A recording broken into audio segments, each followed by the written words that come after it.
All right, people, welcome to another episode of the VF Cast. I am a VF baller, and today we're going to talk with JackmoveJohnny. It's going to be a special interview with JackmoveJohnny. We're going to talk about gaming. We're going to talk a little bit about the Atlanta Falcons and his Tennessee Titans and everything under that umbrella. So hopefully you guys enjoy, and I will catch you once this interview is over with an outro.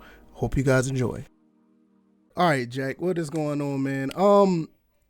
You really don't need no introduction, to be honest with you. I've been trying to, really, man, I've been trying to get you on for a long time. Even on my other podcast, I've been just trying to get you on but you're a busy guy, man. I'm lucky that I caught up with you. I'm just going to just go right into it. We're just going to have a quick conversation, not going to take too long. Don't want to hold people up who potentially will watch this.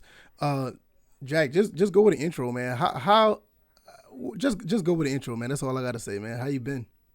Man, what's good? What's good? You know, JackmoveJohnny. I'm not that well known in the community. I don't really think I am, but you know, in this YouTube gaming community thing, man, how you doing, bro? We chilling. You know what I mean? Hey, that's what it is, man. Hey, man, I'm doing good, man. I'm just trying to get things set up. If you see my background, I've been in here cleaning, trying to get this room set up because when COVID hit, I moved most of my stuff downstairs so I could be, you know, if anything happened, this would be an isolation room. But since that's pretty much, I ain't gonna say over, but it's died down, I started moving stuff back up here. So in the process of that, and me having a 2-year-old is not the best because he likes to do his own thing. And he's a big Mario Kart fan all of a sudden. He's trying to play that. But that's another story for another day. Right. But I just want to, first of all, I appreciate you coming through and being on the show. And I've been trying to get more people implemented and stuff like this because I like to talk and I like to talk about gaming. I like to talk about the world of gaming, but I don't want to really talk about it from my perspective. I mostly want to talk about it from other people and pick their brains and actually get an idea of what they feel about the aspect of gaming from the history all the way up till now. And I just been on the search of finding people like that. And every time when I look at the Weapon Wheel podcast or when I look at the Press Start and I see what you're doing with your own content, I always found you to be a more diverse gamer, contrary to what people may say. My main thing is, before I start, well, when I'm going to start, and I'm going to ask the first question, how did you get started into gaming and what did you start gaming on? How did I get into gaming? I got into gaming real early, man, because you know I got 3 older sisters, but I pretty much started gaming when I was like 3 years. I want to say I was 3 years old. I'm pretty sure I was 3 years old when I started gaming. Okay. And yeah, my sisters, you know, they already had like the NES, so that was pretty much like a hand me down to me. You know, they had a few games on it. I remember always playing like RC Pro Am 2 back in the day, like Right. Home Alone. I just was playing like anything. I was a little kid. I just wanted to play games at that As point. long as you had the control in your hand, you was Yeah, good. Right. I feel they you. had Duck Hunt and Mario, but the gun wouldn't work and all that. Like so, yeah. I remember. Those were probably my earliest gaming. Skate or Die. I remember playing. Yeah. Yeah, just a lot of games on the NES. So what year that would have been around 91. 91 when I really started gaming. 91, Okay. 92. Yeah. Okay, so you're a little bit younger than I am because see, I started gaming in 85, 86, and I was around the same time. I was 3 years old. Now my mom, that's where I get my gaming skills from. My mom is a gamer, and I remember her playing Atari 2600 and the NES, and I wasn't really big on the NES at first because you know, me being younger, as far back as I can remember, it had 2 buttons, and me, I didn't really. All I knew was just press one button. So I played the Atari 2600 first, and I just basically graduated from there. Like I remember my mom playing Final Fantasy 3 and all this other stuff. So that's where I get my gaming skills from. Like you had your sisters who had the consoles and you just wanted to get on. I was the same way. When my mom, you know, actually, you know, wasn't around to, you know, when she had to do stuff around the house or whatever, I had the chance to get on and I played myself. And when you started playing games at that young age, did you know what games you actually like, or you just wanted to get on, or when did you develop the type of games that you wanted to play more? When was that time? Ooh. You know what's crazy? Like I really feel like I didn't like I was playing games I wanted to play when I was younger, but like I don't feel like I really got a identity as a gamer until like the PS1 N64 generation, right? Okay, Because okay. like up until that point I would play games, but I really wasn't I don't feel I was good at them. You know what I mean? I put a lot of games down because I couldn't even. I remember my dad got me. It was a tailspin game on the NES. I remember my dad got me this game, and I remember. I swear, if I made it past this first screen, I listen. I don't even think I made it past first screen, bro. Like I didn't know what I was doing a lot of these games when I was younger, man. I was just pressing buttons low key. So I didn't beat a lot of games until yeah, probably the PS1 N64 era. I played, the gens up to that, like SNES. I definitely had one of those Genesis. Right, Played right. a lot. I used to play Madden on the Genesis, man, and I didn't really know about football because I was like young. Like the way I used to play Madden was ridiculous. Like I would just hike the ball and run all the way backwards and try to run around and stuff. Like, bro, Right, right. if you saw me gaming back then, bro, you would have thought there was something wrong with me, bro. Like, what is this dude doing? Like Like, you knew what you was doing. Hey, see, so that makes a lot of sense because see, you said you started around 91, so you're basically, I was basically a generation behind you because see, I didn't. Same thing with the NES. I didn't beat any games really until I think the first game I really beat was Mega Man X on the Super Nintendo, and that was like a big moment for me. So because we're like a generation behind, and I watched someone beat Mario 3. And I thought that was the coolest thing in the world because I actually watched that happen, and you couldn't tell me that was. I mean, I thought I was watching like the best movie ever because I didn't know anything about it. I just watched how Bowser died or whatever. But it's just the thing, like with me, and just to piggyback off what you said, I didn't get a love for really a particular game or whatever until like the Super Nintendo. And around that time, a lot of platformers was like really huge then. Like you had the Mega Man X's, you had the Donkey Kong Countries, Super Mario World. And I mean, even to this day, I have this problem that even though, like, if you see behind me, I have a Series S and I don't have any other next gen console yet. Even though I have these newer games, I play Resident Evil 8 and all that, I always find myself going back to play the games that I loved back then, like those old 2D, 2.5D platformers. To me, I feel like those games will never get old. And I'll try to break away from it because there are more newer games I want to play. But I mean, you'll find me playing like Resident Evil 2, or you'll see me playing like Outriders or something like that, and I'll go right back and I want to play Mega Man X2 or something like that. I always do stuff like that. So those are my roots, are like basically like 16 32-bit platformers. So the PlayStation, like you said, the PS1 was the first games you started, that you really started playing games, or not saying playing games, but you started completing and beating games back then.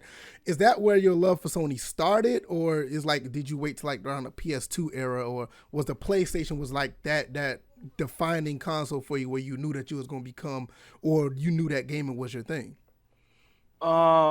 I say the PlayStation was really like when I first realized, like that was the first time I played, I guess you would say like a intensive story based game, like Metal Gear Solid 1. Like that was really, oh man, that was a really big game for me. Like, you seeing cutscenes, dudes ain't even got faces, but it's like, damn, this like watching a movie. Oh, like, back then with the graphics, you can tell me that was real life. Oh yeah. we thought it was real. We thought it was real life. As bad as it looked, back then, we thought it was real life. Yeah, man. So like, that was really big for me, like just playing that and experiencing that.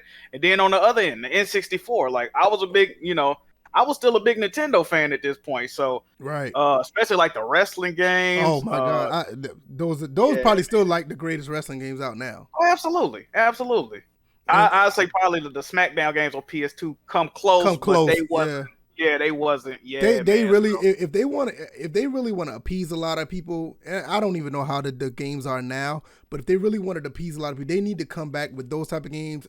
Even with those controls, it played really well. I don't say they need to be playing like that, but the controls need to be somewhat similar to those, because those controls was very well done. The dude that made them games, AEW. I don't know if you're familiar with AEW, but that's another wrestling. Yeah, they got that dude that used to make those games working on that new game they got coming out. Oh, so. Wow. Yeah, I mean, I don't, I'm not really, honestly, I'm not a big fan of like how the movement was, because it was still a little robotic for the for the N64. But those controls, and it can be done because you still have an analog stick. But the way those controls were for the N64, I mean, they were not only just pick up and play, they were still somewhat sophisticated. So you can find new moves and different combinations to do certain moves with those games. It's just, and like you said, those are the best. And like for me, I was the Nintendo kid. My cousin was the Sega. He was the Sega kid. So I had all the Nintendo stuff. He had the Sega stuff. So I stuck with the N64. I didn't even jump to the PlayStation until later. And we'll get into that a little bit further. But my love, like once you said your love for gaming, once you got to PS1 and N64, I refused to jump to the PlayStation because, I mean, I know it's petty now, but back then it was more like I was trying to clown the PlayStation for loading times. I clowned. No, Like, I mean, yeah. I was like, why do you want to play that? I mean, you got to wait to play, and I'm going to continue to play. And then I'm sitting over here, I'm looking at the Metal Gear Solids. I'm looking at what was that game for the PS1? The shooting game that was top down, Loaded. It was like a real bloody game called Loaded. That came out. The Final Fantasies. I'm looking at all these other games over there, and I'm trying my best to hold on to the Mario 64s and the Star Fox and stuff. It got to the point I couldn't deny it. It was like the PlayStation 1 had the better titles, but the N64 was no slouch. But that was my only thing to hold on to, like the non-loading times. It was like, yeah, I didn't know. Y'all guys got to wait to play, and I'm like, I'm good. But no, like, so after the PS1 and, me personally, I jumped to, like I said, the N64, and I jumped straight to the Dreamcast. And that my whole avenue of gaming from Dreamcast could be a whole nother story because that's my favorite console of all time. Around that time, the PlayStation 2 dropped right behind it and basically killed the Dreamcast off with what they had to offer. What was your experience with the PlayStation 2? Is that really where... I'll just say, how did you feel about the PlayStation 2 launching and what games did you really play on that? You know what's funny? I actually, because I used to get allowance save with my money, I actually got a Dreamcast over a PS2 back in the day. Right? Okay. And the main reason for that was this game named Shenmue. Okay, yep. I used to watch like the X plays. I think it was even called extended play back then on back G4 Tech TV. Yeah, G4, all that. Yeah, I remember that. Yep. So I was watching this Shenmue. I'm like, yo, I gotta play this, right? Mind you, I'm still coming off of MGS1, GTA 1. I'm getting more into these, action adventure type games. So I see this, I'm like, yo, I ain't never seen nothing like this before. You could simulate life, you go to a job and all this other. I'm like, yo, this looks really dope. So yeah, all that, right? So I remember my cousin came over to the crib and he was clowning me. He was like, bro, you bought this over a PS2? Like, I got a PS. I'm like, bro, I don't even need all that. Like, PS2 ain't even got shit move, right? Like, that was my big thing. So definitely had a Dreamcast, enjoyed that thoroughly. PS2, when did I even get a PS2? I feel like I got a PS2 late because it was kind of expensive at first. Yeah, they came out $300. Yeah. Yeah, my mom was not trying to get me one. You know what I did? It was kind of smart and stupid at the same time. The way I got my PS2 is I would just buy like games. Like I would go to Toys R Us and just buy like games that was on sale for the PS2, but I ain't have a PS2, right? I'm like, I'm just gonna force her to get me one type stuff. So. Right. But thinking back on as many games I had when I got the I could have just saved up and got the PS2. Like I had like 20 games by the time I got it. So definitely got the PS2 for one Christmas, man. Dope. I mean, I took gaming to another level, like you said. It really did. No, and it's nothing against the Dreamcast because the Dreamcast to this day holds up well with their games, but the Dreamcast just came out. It was one of those consoles that was at the wrong place at the wrong time. And yes, it was ahead of its time. It was ahead of its time, but then again, it's like when you look at, I mean, that's why the games still hold up very well to this day. Like, I don't know if you can see behind me. See, my Dreamcast is right there, right behind me. That's one of them anyway. I have my other one over here because I have a Japanese one as well. But I still play mine to this day because when you have games like Power Stone, I'm not even gonna go down the list, but it's so many good games that you can still play to this day. I went that route and I sidestepped the PS2 as well until late because my thing was the Dreamcast died. I need something similar to the Dreamcast, and that's when I jumped to the original Xbox. And once again, if you see behind me, I have about 490 something original Xbox games. That's like my Dreamcast is my favorite console of all time because of what it could have been. Original Xbox is my favorite console right behind it because of what it did. I mean, you had the hard drive, you had the broadband, internet, Xbox Live. And it's not me, I'm not like a fanboy for none of these, but it's just when 2001, when it came out, that was my console to get. I mean, I got it. And not only I felt that it had the graphics of it had the format of a PS2. The graphics just was better. The games was just like the PS2 had the games. Don't get me wrong. You had the God of Wars, you had the Gran Turismos, you had all those exclusives over there. Xbox was no slouch as well, and on top of that, it carried over some of the Dreamcast games that was going to come out on Dreamcast. It came over for the Xbox as well. So so my love for the original Xbox is not necessarily because of Microsoft. It was because the love of the Dreamcast, because a lot of people look at it as the Dreamcast too. And I mean, you can look at the controllers; they're like really similar and all. I mean, the memory cards you could put in the controller. I mean, they were like very similar. 4 ports for the controller ports, just like the Dreamcast.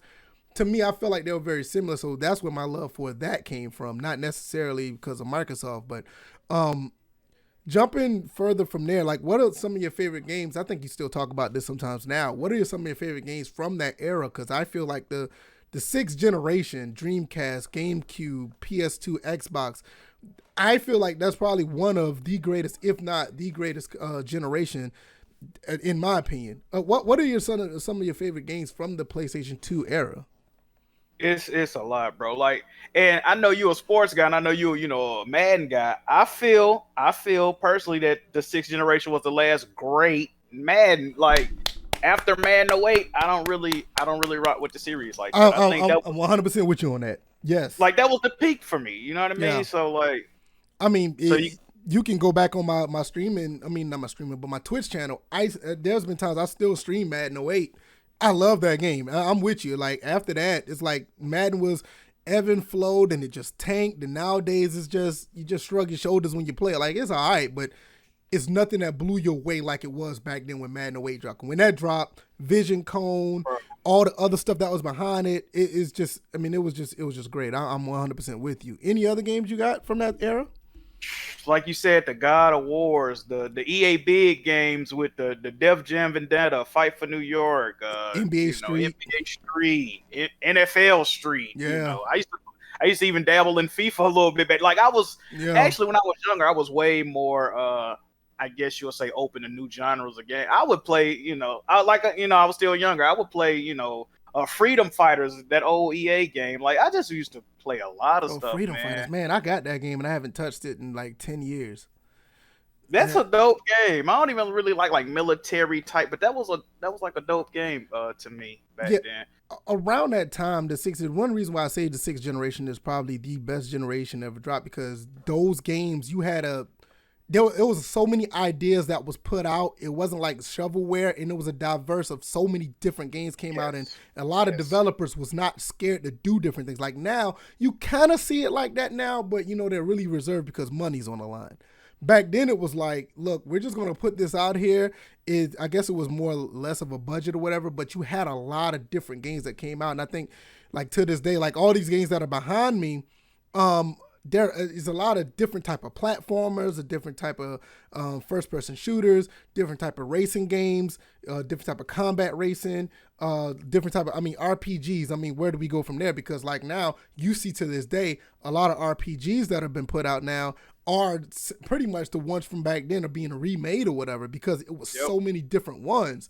So it's like that era was really, really good. I love it. Like you said, the God of Wars and like you said, the Ratchet and Clanks, Sly Cooper. I know you Jack and Daxter. It's like those type of platformers were like really the 3D platformers. That's when you really start to see those take off as well.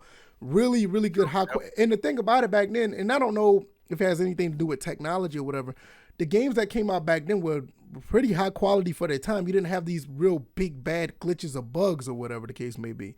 So when the games came out, you pretty much had a pretty good package. I think when the 360 PS3 era came out, they tried to continue that legacy of having good quality games. Kind of died off a little bit. But when the PlayStation 3 came out, 360, I don't know how familiar you are with the 360, but what was your impressions when those two consoles, even with the Wii, what was your impressions when those games were released? When that consoles were released. I remember, the PS3, because at this point, I wasn't against Xbox. I didn't really stop rocking with Xbox as a notion until probably it was a minute, like probably 2010, something like that. But okay. I remember when the PS3 launched. I wanted a PS3. but it was launching at like what $600 Yeah, or something like. it was $6.99 for the 60 gig and $4.99 for it was something like that. Yeah. Yeah, that was like when I was a senior in high school. I'm like, bro, I'm not even trying. Like, I'm not getting it. So, and then we were still getting games like, if you remember, God of War 2 launched after the PS3 even came out. So It's it's a like, lot of games on PS2 that was still coming out around that time, right? yeah, stuff like Persona 4 came out after. So I was like, man, I'm just gonna rock with this for right now. I remember seeing the 360 because the 360 dropped in '05. I Yeah, remember it that. came out a year before. Yeah.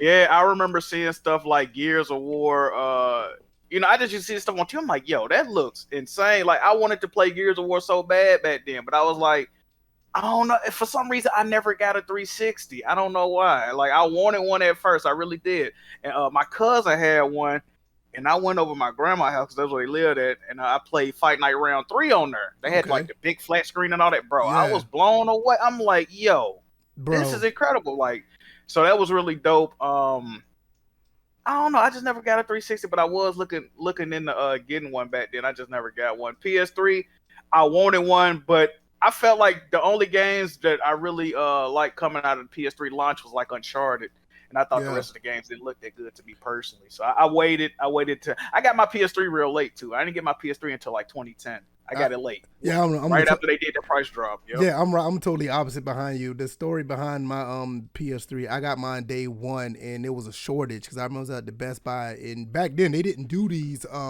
They used to do them all wrong back then. They did them to where they wouldn't tell nobody how many was in stock. You just had to get in line, and it was a line of people. And I remember that I bought a 60 gig day one, and I was like fourth in line, and they only had a total of 6, and they didn't tell nobody in line. So I was fourth. I got mine, and after they sold the 6th one, I remember I was getting back in the car with my cousin, and it was like, "We're all out. We don't have any more." And people started. They were about to riot out there, and I left because I didn't know what was going on. Because back then, I ain't gonna say midnight release because it wasn't a midnight release. They did it early in the morning because I think Best Buy opened like at 9 o'clock that morning. And they had a line, back then they didn't do anything with like early releases. It was just they weren't structured as they were later on down the line. Like they was just like people showed up, they didn't tell nobody what was going on. So I managed to get one day one, and the only reason why I wanted to get one day one because the PS3 played PS2 games. I really didn't have no idea what games was coming out for the PS3 at the time. I think they had a really weak launch titles as well. So the fact that they played PS2 games, it made me want to get one, and I was lucky to be fourth in line out of 6. So I didn't really get into the PlayStation 3 really until, like you said, 2009, 2010. Mine basically set the entire time. As far as the 360, I did get a 360 because of what game that was, a football game, NCAA 07 or something like that, and I wanted to play that game. And because 06 didn't come out, Madden 06 came out, but Madden 06 was so bad for the 360, and this is when the downfall of Madden started. And I didn't really want it then, but I ended up getting a 360 around that time for the NCAA 07, and I remember getting Forza 2, and I really didn't get into the 360. I kind of veered off on the 360, even though I had an original Xbox. I honestly didn't start playing the original Xbox again once until they put the software in to be backwards compatible. Once 2009 jumped off, like you said, the Uncharted series came, and that's when it comes to PS3, I jumped on the PS3 bandwagon from 2009 on. And I mean, I bought all the digital games, the PlayStation Plus stuff, all my PS3 games I got. I kind of left the 360 behind because I really fell in love with the PlayStation 3, and like you said, it started off slow, but they ended up having a strong finish with that console, and I guess that's really when the beginning of Sony started to really take off. Because you look at once around that time after 2010, you had these other games that come out, the PS3 version of Ratchet and Clank, the PS3 version of Sly Cooper. You had the God of War 3. The Last of Us, all this stuff started coming in. To me, it was just an avalanche on the Xbox. The Xbox couldn't catch up. And it kind of continued until, or it really continued to the next generation, PlayStation 4, Xbox One. I mean, do we really need to talk about anything from that generation on? I guess basically we'll just talk about gaming today. How do you feel about gaming today? That's an interesting question because like really I don't even know how to answer that because like at one end I'm really excited to see where game is going as far as these newer IPs that's coming out, existing IPs that are getting worked on and improved upon. I like to see that stuff. Studio acquisitions, I'm not opposed to these companies buying these studios and trying to better their situation. But on the other end, I'm kind of worried about the future of gaming or even current gaming. With like you said, games back then they used to launch and you didn't have to worry about patching them and Right. microtransactions and the whole streaming game. It's just so Yeah. much going on now. Then you got stuff like Game Pass, which is a cool service. I'm a member of Game Pass, but then you got the other end, like people don't even want to buy games no more. Or they saying, "Oh, this game is this length, so it's not worth it." But it's so much minutia into. And then I think I really blame social media for a lot of this. Oh You know my what I mean? God. You ain't lying about that. Lord. Yeah, man. Like back when I was younger, man, gaming was just like I didn't care what system it was on. I'm like, oh, that look cool. All right, cool. I'm gonna play that. I play it over here. I play it. It don't really matter to me, right? But now it's like it's so much politics in this game and stuff, man. Especially like creating content and everything is criticized, put on a microscope. It's like, bro, can we just? Sometimes I'm like, can we just play games, bro? Like, damn, Yeah, like cause what's see, you like you said, you really started gaming in '91. I started gaming like in '86. So it's like for us, we saw the era where there were different consoles and there were difference of opinion, but at the end of the day, everybody collectively played games and that was the common goal. Are you having fun? You having fun? And everybody was like, yeah, at the end of the day, we're having fun. Okay, Street Fighter on the Genesis looked different than Street Fighter on the SNES, but at the end of the day, we'll talk shit about those consoles or we'll talk about shit because you have this console and I have that one, but at the end of the day, we're all having fun playing the games. Like, now it's not that way. People are like trying to put, like you said, games under a microscope. Oh, this game has X amount of pixels on Xbox and this has X amount of pixels on PS4. And they come to find out these people are doing all that. They're hiding their trophies and achievements because they're not even playing the games. bro? You know, you see what I'm saying? Yo, It's don't like get me started. Right, Bro. they're not even playing the games, but they've got these games under a microscope. Like they're really analyzing it. Like if you're going to do that, at least play the games that you're analyzing. Like it's ridiculous. I don't, and that's one of the things that I find fascinating because you have to deal with this in the crumb side of YouTube when it comes to the games and what people do on that. And it's like, me personally, I don't know how you do it. How do you manage that? Because I find it is a big feat to do so. To be honest, like I'm not gonna even lie. Sometimes it weighs on your mental heavy because like it's just so much foolishness, bro. It's like you can't if you talk positively about a game. Oh, you talk positive about it because you this, you that, you're a Sony pony, you're a corporate slave. You can't even. It's to the point you can't even speak nicely on the game, right? Everybody's always negative. Everybody want to hate something. Hate sales, controversy sells. So yeah, shout out to AVGN. He started that, right? Oh, absolutely. He started that hating these games. Ever since then, everybody thought it was cool. But at least he did it in like a comedical sense, right? Like now it's just like you ain't even got to be funny with it. You could just be on some like straight hate, like so hating and lying. Oh, absolutely. Oh, not playing game. That is my biggest pet peeve, bro. Like, oh my. I say if you're going to be critical of the games, at least play them. It's like that's my thing. If you're going to lie about it, at least play the games. I mean, at least I can say, okay, I see where you're coming from because you're just completely biased. But it's like, no, you're biased just because the company name. Like you said, like you have people that are really champions for some games because they're on Game Pass or they're on another platform or never played them. Or they're mad because the game is going to another platform. It's like, don't get me wrong, I do understand. Like I know you had this thing with the MLB The Show thing when it jumped over to these other platforms or what. And when I looked at your situation, how you felt about, I understand how you want to keep certain games in house to keep games in the ecosystem or whatever. But some people do it just because they feel like they're losing. It's crazy because when you look at the situation with certain games, you want to have like for me, I like the games, like the consoles that have their own identity, and I think that's the charm of having a console. Is one of the things I love about the Dreamcast, because when you look at the Dreamcast, that console has its whole identity is very unique to any other console that's been put out. When you look at the Dreamcast, there's so many things about that console that has its own unique identity. And I think we're starting to lose a lot of that and I think it really started with the PlayStation 4, Xbox One, and it's going to the PS5 and the series, Xbox Series.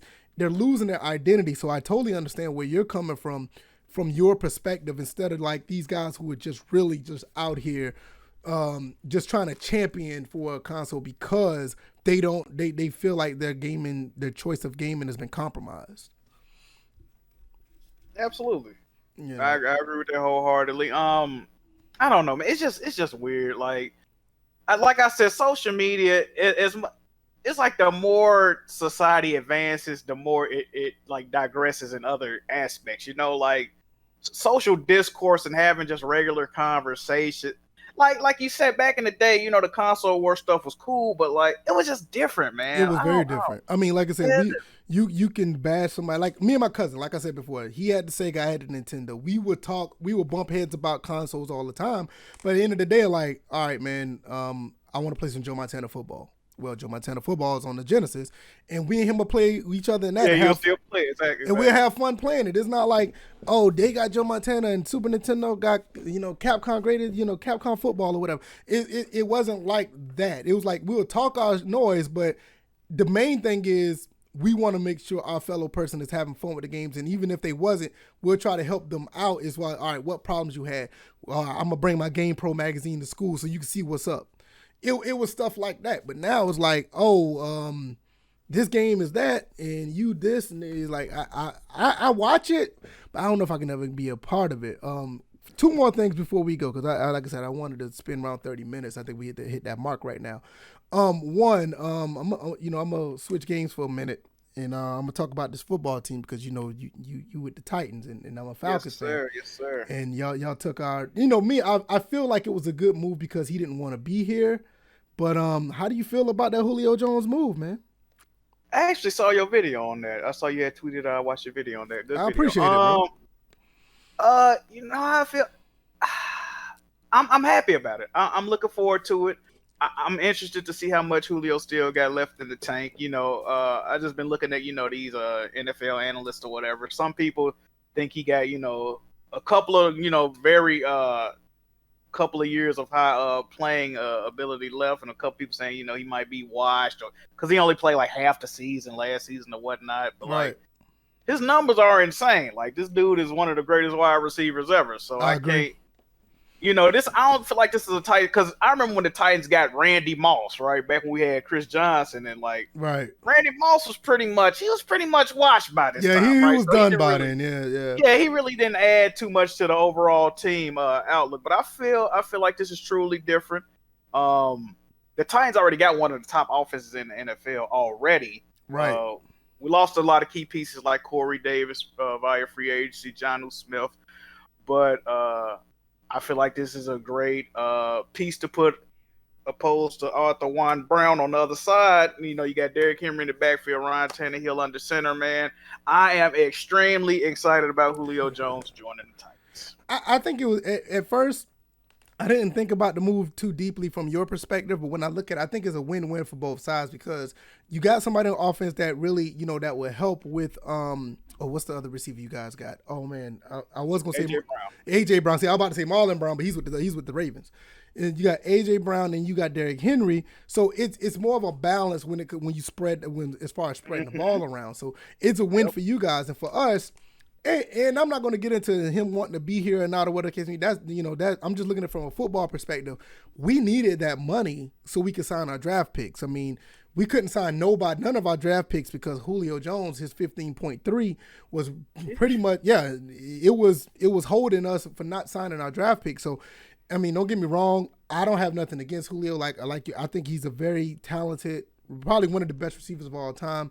And it's I hate for him to see him go because he brings so much.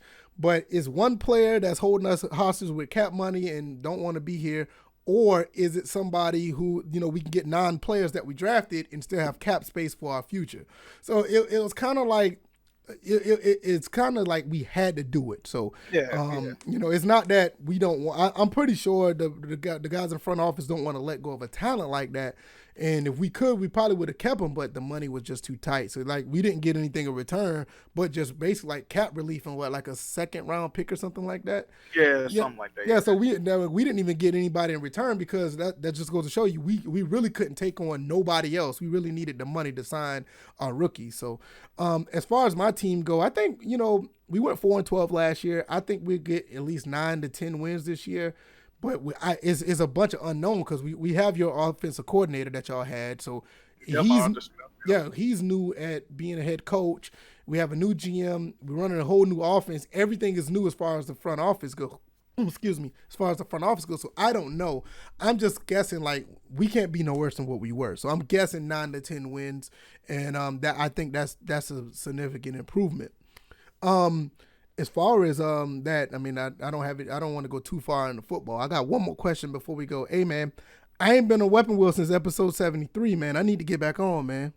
I was gonna ask you after we ended there. Hey, where you been at, bro? Hey, man. Hey, look, I had to go back to the old name because I switched my name from Virtual Footballer because I like this whole Madden thing. It went downhill, so I got tired of using that name because it's like I got sick of Madden. I got sick of the community because y'all think the Crumb side is bad. I mean, the Madden community is just as bad, and I got tired of it.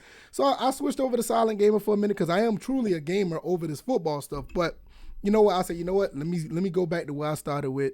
And start with the name that I started with, and I just keep it moving. But I've been around, man, outside of moving things around this house. My son was born between that time. Dealing with him and raising him, and I'm finally getting back on my feet with content creating like I want to. But yeah, man, I need to get back on, man. There's, like I said, episode 73. Y'all up to what now? What episode y'all up to now? 200 or something like it. It's crazy. Yeah, 200. See, it's been so bad with my podcast. That podcast that I got now is about to go through some changes as far as because now I'm like I said, I'm trying to get like BG. I'm about to, and I ain't said this to nobody else. I guess I can say it now. I'm about to turn First and Frame Rates to an LLC. And I'm about to start doing that, and I got to get that trademarked. And this is my second channel that we're on now, the VF Cast. This one's going to be strictly gaming, and that one's going to be strictly sports. So it's a lot been going on. So I've been around, man, but as far as this gaming stuff go, man, I need to get back over there and chop it up with y'all, man. Definitely. Yeah, just let me know when you're available. We can definitely get you on. Yeah, man. Talk to BG and let me know, man. I'm always around on Sunday, so I'll be listening to y'all while I'll be here. So we'll do that. And anytime you wanna, we wanna do this again, man. Definitely, I'm already in the works of getting other people to do interviews like this for. But anytime you want to get on, just let me know, or I'll catch you whenever. If I don't wanna break bread with you, or whatever, we'll do that again as well. So definitely. Before we go, man, let people know where they can find you, and we're gonna go ahead and get this closed out. Well, first of all, I appreciate you for having me on. No, man, no problem. Dope conversation, you know what I mean? Yeah, man, you can find me YouTube, Twitch, Twitter, PSN, Instagram, JackmoveJohnny. JackmoveJohnny everywhere, man. Check me out. Unique name, you can't miss it. JackmoveJohnny. I mean, that's one thing about it. You can't. It won't be hard to find. Put it in Google, it'll pop right on up. Probably will. And as for me, man, this is another episode of the VF Cast. I did something different here with the one-on-one interview with JackmoveJohnny, man. I really appreciate you coming through. And we definitely have to do this sometime down the road. And hopefully sometime down the road I get on Weapon Wheel. We talk about some games and continue to have this movement of real gamers doing real things, man. So you be blessed, bro. And I'm going to go ahead and close it out. And don't go nowhere. I want to talk about something else before we get offline. And all right. We'll do this next time. All right, man. You be blessed, bro. Yes, sir. Yeah, man.